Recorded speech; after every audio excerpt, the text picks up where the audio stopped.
ఇక్కడ భవితా కేంద్రంలో మొక్కలు నాటే కార్యక్రమం జరుపబడుతుంది. అయితే ఈ కార్యక్రమానికి ముఖ్యంగా గ్రీన్ క్లైమేట్ నుంచి ఈ మొక్కల పంపిణీ అనేది ఇవ్వడం జరిగింది.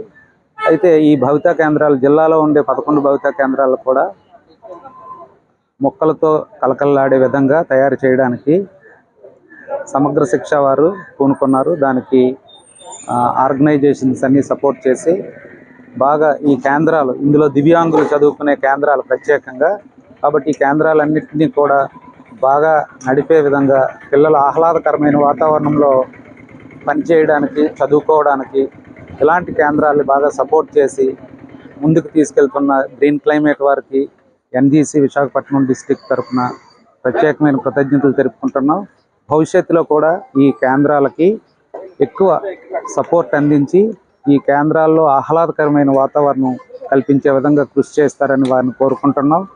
అదేవిధంగా జిల్లా విద్యాశాఖ అధికారి వారు, అలాగే ఆర్జేడీ గారు వీళ్ళందరూ కూడా ఈ కేంద్రాలపై ప్రత్యేక దృష్టి పెట్టి ఈ కేంద్రాల్లో ఆహ్లాదకరమైన వాతావరణం అలరించడానికి ఏవేవి కావాలో భవిష్యత్తులో కూడా మిగిలిన సంస్థలు కూడా వీటిని అడాప్ట్ చేసుకొని బాగా ముందుకు తీసుకెళ్లవలసిందిగా కోరుచున్నాం.